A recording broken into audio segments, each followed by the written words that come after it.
If you feel really lost about who you are and what you want, and you feel like you can't trust your decisions, you're really indecisive, and you don't know what you actually want in this life, it might be because you grew up with really controlling environment where you were always told what to do, what to think, and anytime you tried to do something that you actually wanted to do, you were punished or scolded, and you were always taught that it was not safe to want what you actually want. So you were always shaped and molded into what other people wanted you to be.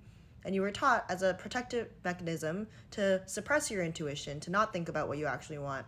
And you were shaped and molded into whatever your parents or your caregivers wanted you to be, because they saw you as an extension of themselves rather than seeing you as your own person. So you learned to suppress all of your intuitive desires and wants and needs, and instead you just had to follow what they expected of you because that was the only way you felt safe as a kid.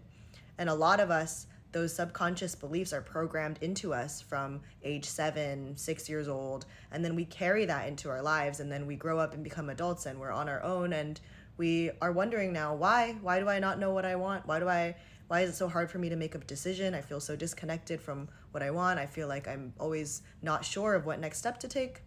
It's because you were probably controlled when you were at a young age, and you never learned to listen to your intuition, and you were taught that it wasn't safe to do so.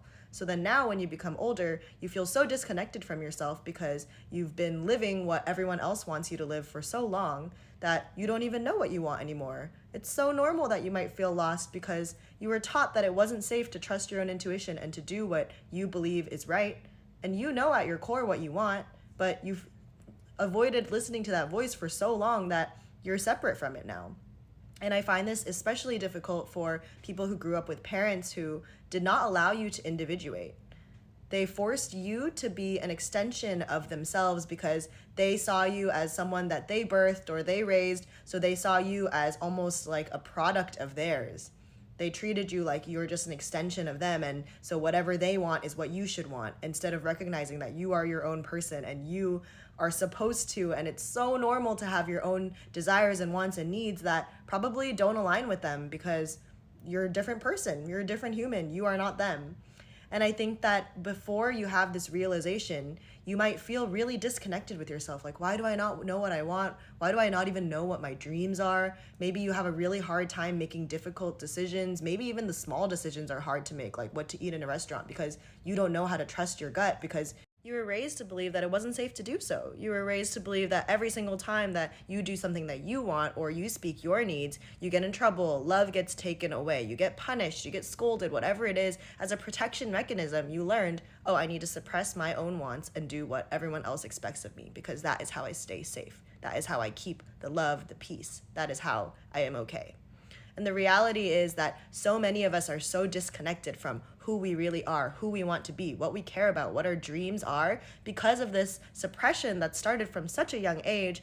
And our inability to individuate from our parents causes us to constantly be living by their values, their guidance. We think about how they raised us, the ideals that they instilled in us. And a lot of us subconsciously still hold those beliefs without realizing that, oh, I actually never chose to believe those things. It was just instilled in me from a young age.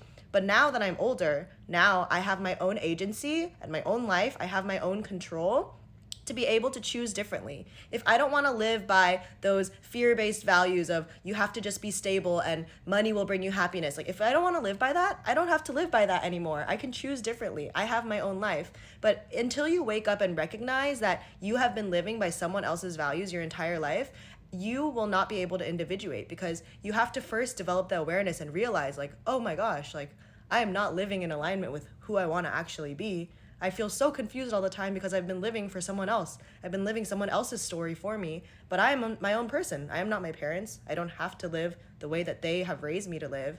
And I think that a lot of us go through the motions of life and we recognize like, oh, I'm so unhappy. I feel so weird all the time. I don't feel like aligned. I don't know why. It's because you may not be living in alignment with who you really are and who you want to be. And if you've been disconnected from that for so long, it can be hard to recognize, what do I actually want to do? What do I actually want to be? And when you wake up and recognize that, it can be really scary because you're like, wait, for the first time, I'm giving myself permission to listen to who I actually am and who I actually want to be.